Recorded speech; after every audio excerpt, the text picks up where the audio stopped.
Hello aspirants, कैसे हैं आप सब। ये हमारा सीरीज़ में लेक्चर नंबर 74 और हमने न्यू चैप्टर स्टार्ट किया था एम लक्ष्मीकांत पॉलिटी से और हमने उसे कहा था जुडिशियल रिव्यू। हमने जुडिशियल रिव्यू के रिलेटेड जितने भी इंपॉर्टेंट टॉपिक्स हैं वो देखे थे प्रीवियस लेक्चर में और हमने एक न्यू कंसेप्ट इंट्रोड्यूस किया था, उसे हमने कहा था जुडिशियल एक्टिविज़म। अब इसके रिलेटेड जो इम्पोर्टेंट टॉपिक थे वो भी हमने प्रीवियस लेक्चर में देखे थे। अब जो बाकी के इम्पोर्टेंट टॉपिक्स है आज वो हम लेक्चर में देखेंगे। मेरी पूरी कोशिश होगी कि मैं आपको सिंपल टर्म्स में हर एक टॉपिक का ब्रेक डाउन करूँ और उसे अच्छे से एग्जाम्पल के साथ समझाऊँ। जहाँ जहाँ पे ट्रिक्स की ज़रूरत होगी वहाँ पे मैं आपको ट्रिक्स दूंगी, एग्जाम्पल्स दूंगी और इसी तरह से आप जैसे ही लेक्चर देखोगे तभी आपको जितनी भी चीज़ें हैं उन्हें याद रखना है। ऑलराइट, ठीक है। अगर आपको आज के लेक्चर की या फिर प्रीवियस लेक्चर्स की पीडीएफ डाउनलोड करनी है तो इसे आप टेलीग्राम चैनल से डाउनलोड कर सकते हो।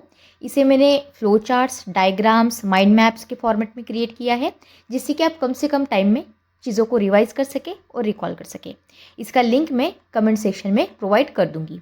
ऑलराइट, तो चलिए अभी हम लेक्चर को स्टार्ट करते हैं। सबसे पहली बात, जब हम जुडिशियल एक्टिविज़म को देख रहे थे हमने इसकी डिफरेंट डेफिनेशंस देखी थी और इसी डेफिनेशन से हमने इसका इम्पोर्टेंस समझा था, राइट।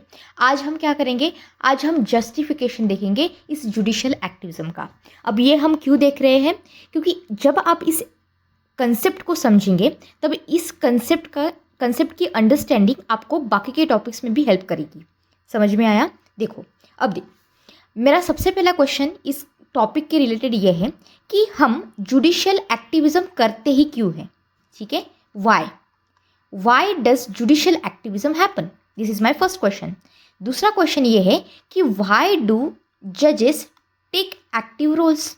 जजेस का एक्टिव रोल लेना मतलब क्या होता है, जजेस का एक्टिव रोल मतलब ही जुडिशियल एक्टिविज़म है, लेकिन ये चीज़ ये क्यों कर रहे हैं है।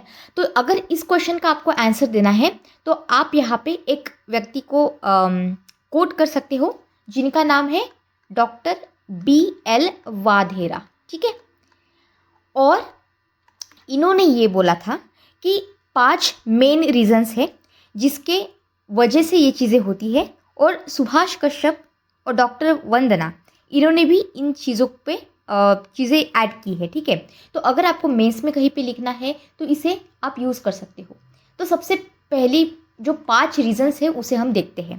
पहला रीज़न है कोलैप्स ऑफ रिस्पॉन्सिबल गवर्नमेंट। अब इस टॉपिक में क्या आता है, इस पॉइंट में कभी कभी क्या होता है आपको पता होगा, हमारे लेजिस्लेचर मतलब कौन होते हैं, जो लॉ बनाते हैं, और जो एग्जीक्यूटिव है मतलब क्या, गवर्नमेंट लेट से जो लॉज को इम्प्लीमेंट कर रही है। अब ये दोनों इम्पॉर्टेंट ऑर्गन्स कभी कभी अपनी जॉब ही नहीं करते, अपना काम ही ठीक से नहीं करते हैं, इसीलिए फिर जो पब्लिक का ट्रस्ट होता है ये पूरा ख़त्म हो जाता है। पब्लिक ट्रस्ट पूरा इरोड हो गया, डेमोक्रेसी को खतरा आ गया, कॉन्स्टिट्यूशन के अकॉर्डिंग आप काम नहीं कर रहे हो, इसकी डिसरिस्पेक्ट कर रहे हो आप। तो ऐसे टाइम पे फिर जुडिशरी क्या करती है, जुडिशरी या फिर कोर्ट्स स्टेप इन और इस गैप को फुलफिल करती है। तो प्राइमरी रीज़न तो ये हुआ जुडिशरी का इंटरवेंशन, ठीक है। अब एक एग्जांपल समझो, अगर पार्लियामेंट या फिर गवर्नमेंट इग्नोर कर रही है किसी पोल्यूशन के प्रॉब्लम को, मैंने आपको कल भी ये एग्जांपल दिया था, पोल्यूशन बहुत है, गवर्नमेंट कुछ कर नहीं रही है, तो फिर कोर्ट यहाँ पे ऑर्डर दे सकती है और बोल सकती है कि गवर्नमेंट ये क्या कर रहे हैं आप, इतना ज़्यादा पोल्यूशन हो रहा है, कुछ लॉज लाइए, इम्प्लीमेंटेशन कीजिए, कुछ तो कीजिए। तो इसे हम कहते हैं जुडिशियल एक्टिविज़म। तो ये पहला पॉइंट आपको याद रखना है। दूसरा है सिटीजन्स एक्सपेक्टेशंस। अब इसका मतलब क्या हुआ, या फिर पब्लिक डिपेंडेंसी, जो भी आप कहना चाहें। लोग कभी कभी जब इनकी होप टूट जाती है और कोई रास्ता नहीं दिखता, ठीक है, तो एक कोर्ट ही ऐसा होता है जहाँ पे लोगों को लगता है कि इन्हें इंसाफ मिलेगा, राइट। तो कोर्ट लास्ट होप के जैसा काम करते हैं फॉर जस्टिस पर्पस, ठीक है, फॉर जिन लोगों के साथ नाइंसाफ़ी हुई है उनके साथ, राइट। अब एक एग्जाम्पल देके समझाती हूँ इसी पॉइंट को। सोचो कि कुछ स्लम ड्वेलर्स हैं, ठीक है। अब इन स्लम ड्वेलर्स ने क्या किया, पेटिशन फाइल की है कि हमें क्लीन वाटर चाहिए, साफ़ सुथरा पानी चाहिए हमें, और कोर्ट को ये सेंड कर दिया। अब जब कोर्ट को ये पेटिशन मिलेगी स्लम ड्वेलर से तब कोर्ट खुद से एक्शन लेगी सीरियसली। और गवर्नमेंट, ठीक है, तो कोर्ट टेक्स इट सीरियसली अगर गवर्नमेंट ने इस चीज़ को इग्नोर कर दिया हो। देखो क्या होता है जनरली, अगर हमें कोई प्रॉब्लम हो तो हम कहाँ जाते हैं, हम गवर्नमेंट के पास जाते हैं। जो ऑफिसेस होते हैं, म्यूनिसिपल कॉरपोरेशन या फिर कोई भी बॉडी हो, एग्जाम्पल के लिए बता रही हूँ, तो हम वहाँ पे जाते हैं पहले। और अगर हमारी बात किसी भी गवर्नमेंट ऑफिस में गवर्नमेंट सुन नहीं रही है तो हम किसके पास जाते हैं, हम कोर्ट के पास जाएंगे, क्योंकि ये हमारी लास्ट होप है। और यहाँ पे फिर अगर गवर्नमेंट ने क्यों ना इग्नोर कर दिया हो कंप्लेंट्स को, यहाँ पे सुप्रीम कोर्ट या फिर हाई कोर्ट, जो भी कोर्ट हो, इस चीज़ को सीरियसली लेगी और जो भी रिक्वायर्ड एक्शन होंगे वो लिए जाएंगे। थर्ड बात क्या है, थर्ड बात है यहाँ पे जुडिशियल एंथुजियाज्म की। अब इसका मतलब क्या होता है जुडिशियल एंथुजियाज्म, यहाँ पे देखिए पॉइंट लिखा है। कुछ जजेस ऐसे होते हैं, सब जजेस नहीं, लेट्स से यहाँ पे 10 जजेस हैं, तो लेट्स से कि 4 जजेस ऐसे हैं जो खुद से ही कुछ सोशल रिफॉर्म्स लाना चाहते हैं। इसे हम कहते हैं एंथुजियास्टिक होना। क्यों? क्योंकि हमें इम्प्रूव करना है हमारी सोसाइटी को। और इस एटीट्यूड की वजह से ही, ये एटीट्यूड ही है जो सपोर्ट करता है पीआईएल को, जो हमारा नेक्स्ट चैप्टर है। पीआईएल क्या है? Public interest litigation. और ये ब्रॉडन करता है लोकस स्टैंडी को। किसे? Locus standi. अब लोकस स्टैंडी का मतलब क्या यहाँ पे, कि कोई भी हो वो फाइल कर सकता है केसेस को in the name of public good. तो लोगों की भलाई के लिए आप में से, हम में से कोई भी जाके यहाँ पे केस फाइल करेगा। समझ में आया? जैसे कि एक एग्जाम्पल है, हमने कल भी देखे थे नाम, ठीक है, आई होप आपको याद हो। हमने देखा था जस्टिस कृष्णा अय्यर और जस्टिस भागवती। इन्होंने स्टार्ट किया था लेटर्स सुनना गरीब लोगों से, ठीक है, उनकी पेटिशन सुनना स्टार्ट किया था। और ये एक बहुत प्यारा एग्जाम्पल है किसका? जुडिशियल एंथुजियाज्म का। इस एग्जाम्पल को आप आपके मेंस के आंसर में भी या फिर एथिक्स में भी कहीं पे लिख सकते हो। जस्टिस कृष्णा अय्यर और जस्टिस भागवती, इन्होंने क्या किया था, इतना अच्छा काम किया था, है ना। अब समझते हैं कि लेजिस्लेटिव वैक्यूम यहाँ पे क्या रोल आ रहा है इसका। कभी कभी क्या होता है, कुछ लॉ एग्जिस्ट ही नहीं करती है, ओके। कोई इम्पोर्टेंट नया एरिया आया है, किसी पर्टिकुलर चीज़ में लीगल गैप पड़ चुका है, तो कोर्ट, यहाँ पे लॉ तो नहीं है इस पर्टिकुलर चीज़ के लिए और यहाँ पे लीगल गैप एग्जिस्ट कर रहा है, तो फिर क्या होगा? ऐसी बहुत सारी चीज़ें हो सकती है।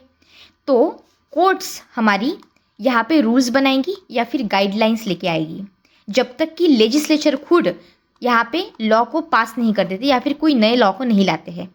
तो ये कितना इम्पॉर्टेंट बात हो रही है यहाँ पे, समझ में आ रहा है आपको? लॉ एग्जिस्ट नहीं करता था, लीगल गैप एग्जिस्ट करती थी। अब क्या करें, पार्लियामेंट भी यहाँ पे, पार्लियामेंट मतलब यहाँ पे लेजिस्लेचर, ये भी लॉ नहीं बना रहे थे। हमारी कोर्ट ऐसे समय में खुद स्टेप इन करती है और यहाँ पे रूल्स और गाइडलाइंस लाती है। फॉर एग्जाम्पल, पहले क्या होता था, एक लॉ था against sexual harassment at work place, फिर सुप्रीम कोर्ट ने विशाखा गाइडलाइंस लाई थी। तो ये एग्जाम्पल आप यूज़ कर सकते हो अपने पेपर में, ठीक है। Sexual harassment act at work place, ये लॉ था इसके अगेंस्ट, और फिर सुप्रीम कोर्ट ने यहाँ पे क्या किया, गाइडलाइंस क्रिएट की, और उस गाइडलाइंस को हम क्या कहते हैं?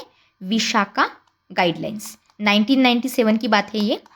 तो ये क्लासिक एग्जाम्पल है एक्टिविज्म का, ये भी आप इसे यूज़ कर सकते हो। देखो एक सीधी सी बात है, सिंपल सी बात है, आपकी पढ़ाई यूपीएससी की प्रीलिम्स या फिर मेंस ऐसी अलग अलग नहीं होती है, आपको इंटीग्रेटेड स्टडी करना होता है। ऑफ कोर्स जब आपकी प्रीलिम्स पास में आएगी तो आपका पूरा फोकस प्रीलिम्स ओरिएंटेड हो जाएगा, that I understand and it's important. लेकिन जो इनिशियली ये टाइम होता है, यहाँ पे you must focus on integrated study, कि एक टॉपिक को आपको मेंस के पर्सपेक्टिव से देखना है पर प्रीलिम्स के पर्सपेक्टिव से भी देखना है, राइट। लेकिन यहाँ पे मेंस पे फोकस आपका ज़्यादा होना चाहिए, ऑलराइट। तो इसलिए मैं यहाँ पे एक एंगल देने की कोशिश कर रही हूँ।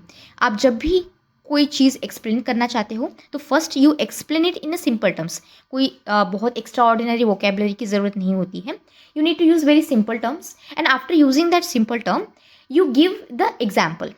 जब आप एग्जाम्पल देते हो then your answer become more analytical, alright. So you give the definition first, you explain, you try to explain it अगर डेफिनेशन नहीं दे रहे हो तो, and then after that you give the example to justify your explanation, alright, and this is how you make your answer analytical. Alright, तो ये आपको समझ में आ गया लेजिस्लेटिव वैक्यूम का मतलब मैं क्या कहना चाहती थी यहाँ पे। ऑलराइट, अब समझते हैं कॉन्स्टिट्यूशनल प्रोविजंस को या फिर कॉन्स्टिट्यूशनल सपोर्ट। यहाँ पे क्या हो रहा है, कॉन्स्टिट्यूशन अपने आप में जुडिशरी को एक वाइड पावर देता है, और ये वाइड पावर कौन सा है जो हम पहले भी देख चुके हैं, जिसे हम कहते हैं जुडिशियल रिव्यू, रीट्स, है ना, ये एक एग्जाम्पल हो गया। फिर इंटरप्रिटेशन, जुडिशरी की होती है ना पावर इंटरप्रेट करने की, तो ये सारी चीज़ें कहाँ से आ रही है, कॉन्स्टिट्यूशन से आ रही है। और कोर्ट्स इंपॉर्टेंट रोल यहाँ पे इसी वजह से प्ले करते हैं, एक्टिव रोल इसी वजह से प्ले करते हैं, जिसे हम कहते हैं जुडिशियल एक्टिविज्म। समझ में आया? एक एग्जाम्पल देती हूँ इसका। देखो, आपको याद होगा article number 32 of the constitution, ये क्या करता है, सिटीजन्स इसके अंडर डायरेक्टली अप्रोच करते हैं सुप्रीम कोर्ट को। क्यों करते हैं अप्रोच, कि भाई सुप्रीम कोर्ट सर देखिए मेरे जो मूलभूत अधिकार थे, मेरे जो फंडामेंटल राइट्स थे, इसे वायलेट किया जा रहा है। तो ये क्या करता है, ये एक्टिवेट करता है जुडिशियल एक्टिविज्म को। समझ में आया? अब सुभाष कश्यप यहाँ पे 6 और रीजंस देते हैं, ठीक है, या फिर आप बोल सकते हो ऐसे सिचुएशंस समझाने की कोशिश करते हैं जहाँ पे जुडिशरी ओवर स्टेप कर सकती है। देखो, यहाँ पे हमने अब तक क्या समझा, जुडिशियल एक्टिविज्म को समझा, लेकिन हम अब यहाँ पे क्या समझने की कोशिश कर रहे हैं कि जुडिशरी कुछ केसेस में ओवर स्टेप कर रही है, या फिर इनका ओवर स्टेप करना नेसेसरी हो जाता है। और ये हम किसके पॉइंट ऑफ व्यू से समझ रहे हैं, ये समझ रहे हैं हम सुभाष कश्यप के पॉइंट ऑफ व्यू से, ठीक है। अब ये चीज़ें क्या है ये समझो। ऑलराइट, अगर आप इसकी अंडरस्टैंडिंग रखते हो तो आपकी understanding I am 100% sure broad हो जाएगी। ऑलराइट, देखो, सबसे पहला रीज़न यहाँ पे दिया जा रहा है लेजिस्लेचर फेल्स का। जो चीज़ें मैंने आपको बताई है बस उसको तोड़ मरोड़ के मनूवर करके प्रेजेंट करनी है। क्या है यहाँ पे, देखो, सबसे पहला पॉइंट, अगर लेजिस्लेचर ठीक से अपनी ड्यूटी परफॉर्म नहीं कर रहा है तो जुडिशरी ये बोलेगा अच्छे से काम कीजिए, एक्ट कीजिए प्रॉपरली। एग्जाम्पल क्या है, लेट्स से कि वुमेन सेफ्टी के ऊपर, हाइपोथेटिकली स्पीकिंग, वुमेन सेफ्टी के ऊपर कोई लॉ है ही नहीं और प्रॉब्लम्स बढ़ती जा रही है, तो सुप्रीम कोर्ट यहाँ पे दखल अंदाजी करेगा, लेजिस्लेचर को बोलेगा ये प्रॉब्लम है, ये बहुत इंपॉर्टेंट प्रॉब्लम है, इसके ऊपर लॉ बनाइए। ठीक है, दूसरा जो इम्पॉर्टेंट टॉपिक है या फिर पॉइंट है, इसे हम कहते हैं हंग लेजिस्लेचर। क्या कहते हैं हम इसे, हंग लेजिस्लेचर या फिर वीक गवर्नमेंट। अब इसका मतलब क्या हुआ, जब सेंटर की गवर्नमेंट अगर अनस्टेबल हो या फिर वीक हो तो ये बड़े बड़े डिसीजंस लेना अवॉइड करती है। ये याद रखना आप, क्या होता है, कभी कभी गवर्नमेंट अगर वीक हो, अनस्टेबल हो तो बड़े डिसीजंस नहीं लेती है, बोल्ड डिसीजंस बोल सकते हो आप। तब ऐसी कंडीशन में यहाँ पे जुडिशरी स्टेप इन करती है और गवर्नमेंट को बोलती है कि आप डिसीजन लीजिए, ये इम्पॉर्टेंट है। समझ में आया? एग्जाम्पल के लिए अगर बताओ कि तो कोर्ट ऑर्डर कर सकता है कंपेंसेशन या फिर रिफॉर्म्स जो गवर्नमेंट अवॉइड कर रहे हैं। क्यों? हो सकता है कि may be because of the populism, या फिर हो सकता है कि वो वोट्स के कारण ना कर रही हो, कुछ भी हो सकता है रीज़न, राइट। तो ये एक हो गया। फिर थर्ड पॉइंट समझो, जिसे हम कहते हैं फियर ऑफ लूजिंग पावर। ये थोड़े से दो point, second point and third point आपको सेम लग सकते हैं, लेकिन इस वेरी थोड़ा सा एक पर्सपेक्टिव देती हूँ मैं आपको। यहाँ पे क्या बोला मैंने आपको, यहाँ पे fear of losing power. Alright, तो पॉलिटिशियंस कभी कभी अवॉइड करते हैं बड़े डिसीजंस लेना या फिर जो मुश्किल डिसीजंस होते हैं वो लेना। जैसे कि अगर कोई इलीगल स्ट्रक्चर है, बहुत टाइम से चलता आ रहा है, अब इसे रिमूव करना है। अब रिमूव करे तो कैसे करे, क्योंकि पब्लिक शायद इसे पसंद ना करे, तो ये एक बात है। दूसरी कि वो ऐसे हो सकता है कि they send matters to court और फिर खुद पॉलिटिशियंस ये मैटर न संभालते हुए जुडिशरी को फिर ये सेंड कर देंगे मैटर को, और फिर जुडिशरी खुद ब्लेम ले ले इसका। समझ में आया? तो एग्जाम्पल के लिए समझाती हूँ। लेट्स से कि यहाँ पे गवर्नमेंट है, अब गवर्नमेंट ये बोल रही है कि भाई हम ये जो डिसीजन है ये हम नहीं लेना चाहते, ये हम नहीं ले रहे, ऐसा बोलेंगे नहीं, हम नहीं लेना चाहते, ये बस ये बोलेंगे कि हम जुडिशरी को ये लेने देते हैं। ठीक है, so we will let the court decide कि क्या होना चाहिए। जैसे कि for example temple demolition issue, let's say है, तो फिर क्या बोलेंगे कि हम we don't want to take this decision, let court decide, then court will come forward and it will decide what to do, alright, जिससे कि पब्लिक एंगर डिस्टर्ब ना हो। ये समझ में आया आपको? ऑलराइट, अब इस पॉइंट ऑफ व्यू को आपको थोड़ा सा बैलेंस वे में प्रेजेंट करना है, ओके? थोड़ा सा एक्सट्रीम जाके प्रेजेंट नहीं करना है आपको, ये keep that thing in mind. Fourth point क्या है यहाँ पे? Failure to protect the basic rights. अब मैं यहाँ पे बेसिक राइट्स की बात कर रही हूँ, यानी कि हमारे जो फंडामेंटल राइट्स है, बेसिक राइट्स है, वो जब गवर्नमेंट फेल करती है इसे सिंपल बेसिक राइट्स या फिर फंडामेंटल राइट्स को भी प्रोटेक्ट करना। जैसे कि एग्जाम्पल के लिए बताती हूँ, मैंने आपको बताया था कल राइट टू लाइफ, है ना? Right to life with dignity, फिर decent living, clean air, honest administration etcetera, ठीक है? अगर ये चीज़ें नहीं प्रोवाइड कर पा रही है गवर्नमेंट, तो फिर क्या? ऐसी कंडीशन में कोर्ट ऑर्डर करेगी, जैसे कि आपकी एयर बहुत ज़्यादा पोल्यूटेड है तो पोल्यूशन कंट्रोल कीजिए, बैन कीजिए किसी कंस्ट्रक्शन वर्क को, या फिर अगर चाइल्ड लेबर हो रहा है तो उसे रोकिए। तो ये सारी चीज़ें किसकी वजह से होती है? जुडिशियल एक्टिविज्म की वजह से। अब क्या हो अगर इस चीज़ को मिसयूज़ किया जाए? हो सकता है ना, इस चीज़ को मिसयूज़ भी हो सकता है, क्योंकि कोर्ट डिसाइड कर रही है कि क्या करे क्या नहीं करे, जुडिशियल एक्टिविज्म है ऑब्वियसली। तो मिसयूज़ हो तो फिर क्या? तो कभी कभी रूलिंग पार्टी भी मिसयूज़ करती है कोर्ट्स को फॉर पॉलिटिकल गेन्स। जैसे कि आपने इमरजेंसी के टाइम पे देखा होगा, 1975-1977 की बात है, तो कोर्ट ऐसे समय में गार्ड कर सकती है अपने आप को, ठीक है? करना ही चाहिए। तो that's why court must guard against such a miss uses, alright. तो यहाँ पे क्या हुआ था, 1975 की बात है, आपको पता है इमरजेंसी का टाइम चल रहा था। ड्यूरिंग इमरजेंसी जो अपोजिशन पार्टी के लीडर्स थे, अपोजिशन लीडर्स राइट्स, वो कुछ टाइम के लिए सस्पेंड किए गए थे। जुडिशियरी ने फिर इसके बाद इंटरवीन किया था और बहुत ज़्यादा एक्टिव हो गई थी जुडिशरी उस टाइम पे, और पूरी कोशिश की थी उन्होंने कि ये प्रिवेंट करे किसी भी तरह से मिसयूज़ अगर गवर्नमेंट कर रही है इस चीज़ से, तो इस मिसयूज़ को अवॉइड करने के लिए हम क्या कर रहे हैं? जुडिशियल एक्टिविज्म का यूज़ कर रहे हैं, ऑलराइट। अब एक न्यू पॉइंट है जो मैं आपको समझाना चाहती हूँ, जिसे हम कहते हैं, यहाँ पे देखिए, इसे हम कहेंगे जुडिशियल पॉपुलिज्म, ठीक है? पॉपुलिज्म तो आपको पता है कि पॉपुलिज्म का मतलब क्या होता है। अब यहाँ पे जुडिशियल पॉपुलिज्म देखते हैं। कभी कभी जजेस खुद से इन्फ्लुएंस हो जाते हैं बाय पब्लिसिटी या फिर पॉपुलैरिटी। अब यहाँ पे जो जजेस बैठे हैं ये भी तो इंसान है ना, और ऐसा ज़रूरी तो नहीं है कि ये बिल्कुल भी इन्फ्लुएंस नहीं होंगे।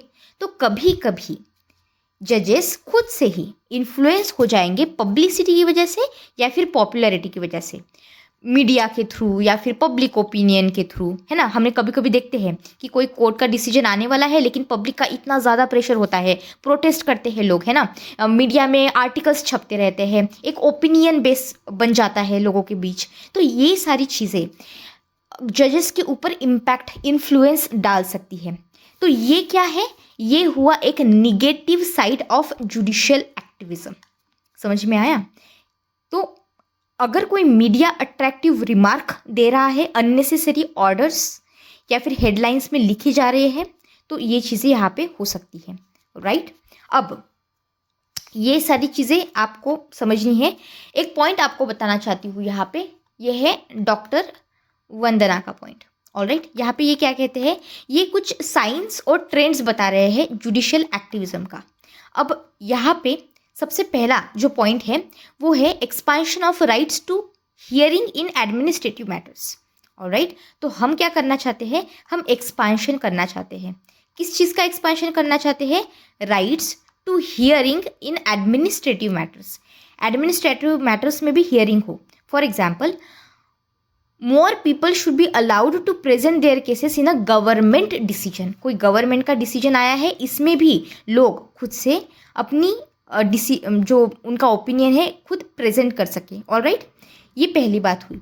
दूसरी बात ये है, वो है एक्सेसिव डेलीगेशन विदाउट लिमिटेशन। इसका मतलब क्या हुआ कि कोर्ट चेक रख सकती है गवर्नमेंट के ऊपर, जिनके पास पावर है। For example, a court keep the check when government gives too much power to the officials without limit. आपने यहाँ पे कोई लॉ नहीं था, कोई रूल्स नहीं थे, कुछ रेगुलेशंस नहीं थे, गवर्नमेंट के मन में पता नहीं क्या आया, इन्होंने खुद से ही किसी एक लोगों को, ग्रुप ऑफ पीपल और किसी एक इंडिविजुअल को बहुत सारी पावर्स दे दी।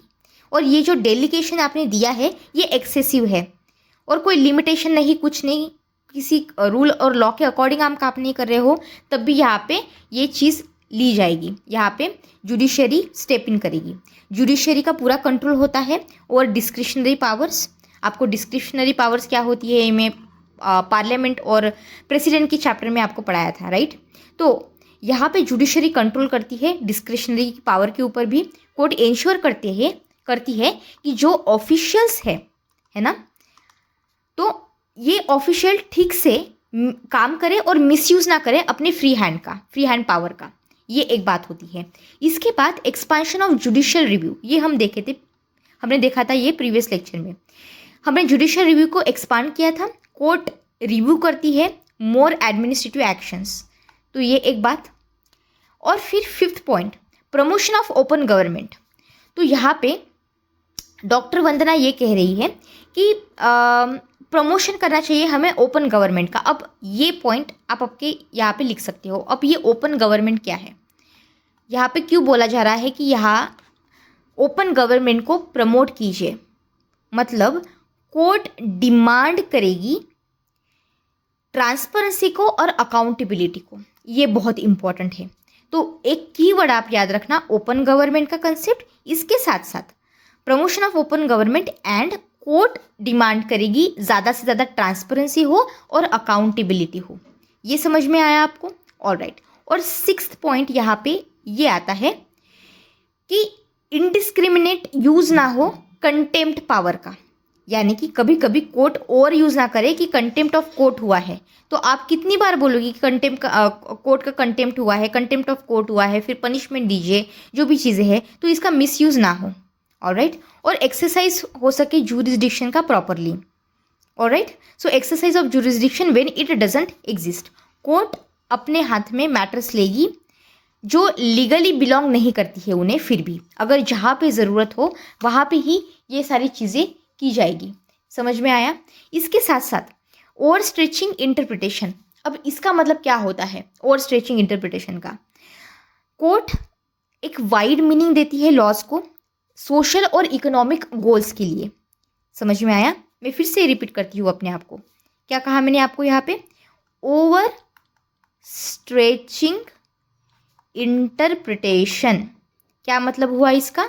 जो हमारी कोर्ट्स है, हाई कोर्ट हो, सुप्रीम कोर्ट हो, कोई भी हो, ये वाइड मीनिंग देगी। कैसा मीनिंग? बड़ा मीनिंग, वाइड मीनिंग, जिसके बहुत सारे डायमेंशंस हो।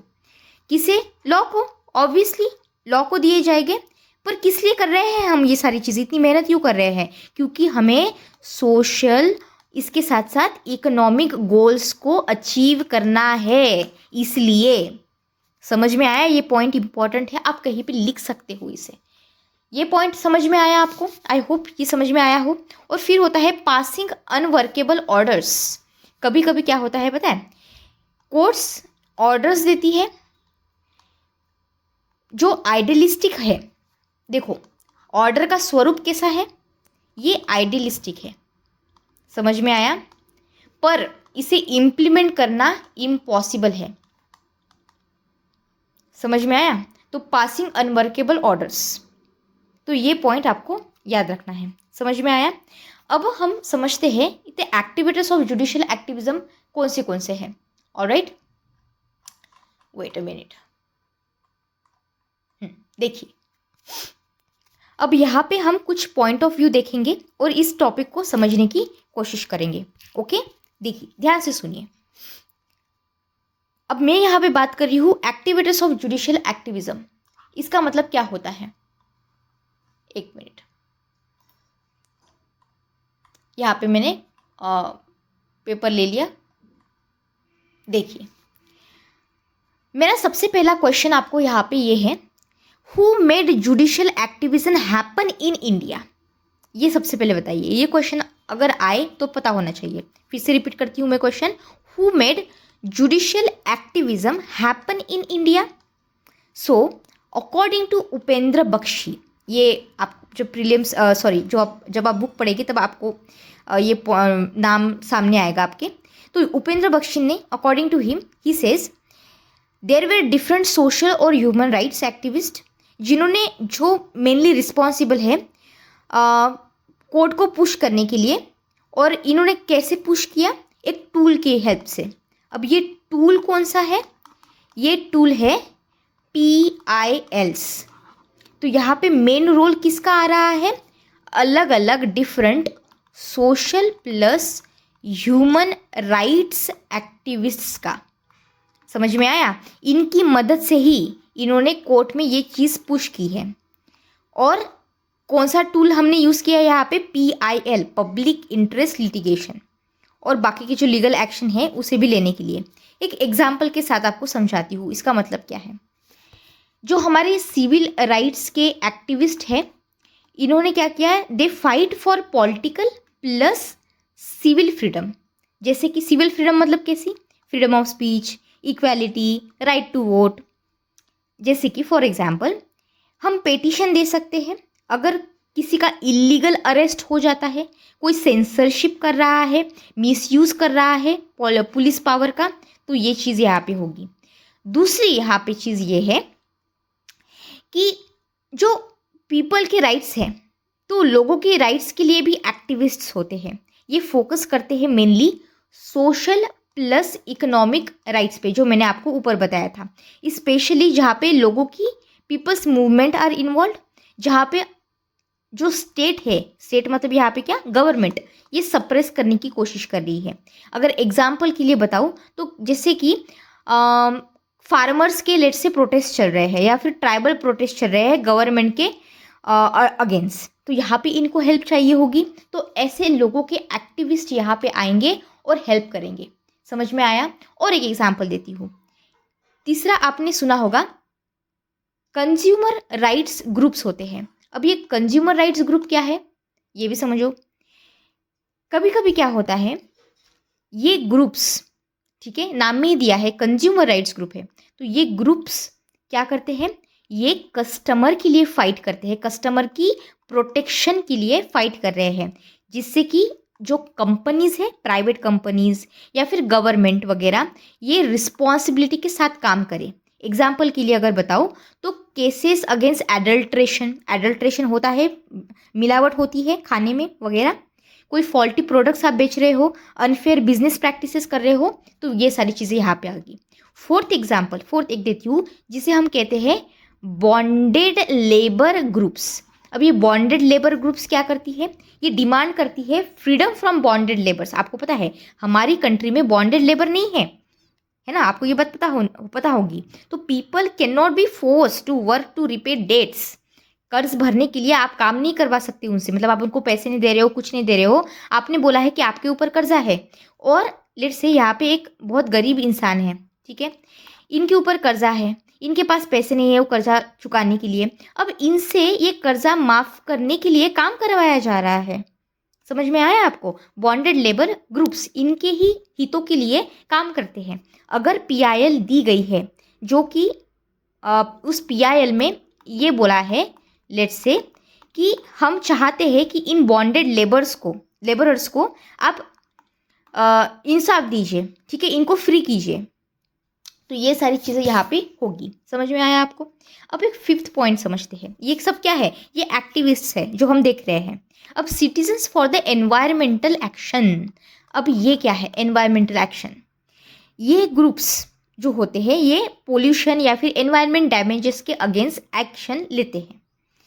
जैसे कि पानी का पोल्यूशन हो रहा है, कहीं पे डिवास्टेशन हो रहा है, व्हीकल एमिशन हो रहा है, तो ये सारी चीज़ें कंट्रोल करने के लिए ये ग्रुप है। सिंपल सी बात है, नाम में ही चीज़ें दी है। 6 नंबर जो आता है वो है citizens group against large irrigation projects. तो हम इरिगेशन प्रोजेक्ट्स के लिए भी एक ग्रुप है सिटीजन्स ग्रुप, ठीक है, तो ये अपोज करते हैं बड़े बड़े डैम्स की कंस्ट्रक्शन को, मेगा डैम्स की कंस्ट्रक्शन को, जिससे कि ये लोगों को ना हार्म कर सके। क्योंकि आपको पता है अगर किसी डैम को हमको किसी एक रिवर पे बनाना है तो जो लोग होते हैं यहाँ पे, अगर वो पहले से ही रह रहे हैं तो ये जगह खाली करनी पड़ती है, इन लोगों को यहाँ से निकालना पड़ता है, समझ में आया, कहीं पे और लेके जाना पड़ता है, तो ये सारी चीज़ें आती है, राइट। तो ये एक बात हो गई। इसके साथ साथ नेचर के ऊपर भी इसका बुरा इम्पैक्ट पड़ सकता है। एग्जाम्पल के लिए अगर बताऊँ, आपको पता होगा नर्मदा बचाओ आंदोलन हुआ था, तो ये एक एग्जाम्पल हो सकता है which is talking about opposing displacement due to the large dams. तो ये एक एग्जाम्पल आप दे सकते हो। फिर आपको पता है कि चाइल्ड राइट्स के लिए ग्रुप्स होते हैं, जिसे हम कहते हैं rights of a child group. अब इसका क्या है, ये ऑब्वियस सी बात है, चिल्ड्रन के वेलफेयर के लिए काम करेंगे कि चाइल्ड लेबर ना हो, एजुकेशन इनका अच्छे से चले, जुवेनाइल जस्टिस की बात यहाँ पे होती है। तो PIL यहाँ पे ये दे सकते हैं पब्लिक इंटरेस्ट लिटिगेशन, जिसमें ये बैन कर रहे हो चाइल्ड लेबर को या फिर शेल्टर को इम्प्रूव करना चाहते हो, समझ में आया। फिर कस्टोडियल राइट ग्रुप्स होते हैं, तो अलग अलग राइट ग्रुप्स है, कस्टोडियल राइट ग्रुप्स। इसके बाद पावर्टी राइट ग्रुप्स, वही पावर्टी के लिए काम करेंगे। फिर इंडिजिनस लोगों के लिए सुरक्षा के लिए right groups, women's right groups जो उनकी जेंडर इक्वालिटी के लिए बात करता हो। फिर बार बेस्ड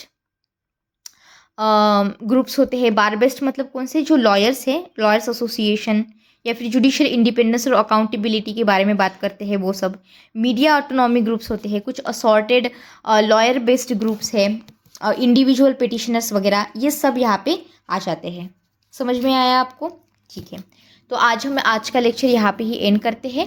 प्लीज़ अच्छे से आप इसे रिवाइज़ कीजिएगा, रिकॉल कीजिएगा। जितना ज़्यादा आप रिकॉल करेंगे, रिवाइज़ करेंगे, उतना अच्छा। ऑलराइट, और अगर आपको कोई भी क्वेरी है तो आप मुझे कमेंट सेक्शन में बता सकते हो। अगर आपको मेरा काम पसंद आता है तो please subscribe to the channel. आपके दोस्तों के साथ भी इसे आप शेयर कर सकते हो। एंड अच्छे से पढ़ाई कीजिए। Thank you so much. God bless you all.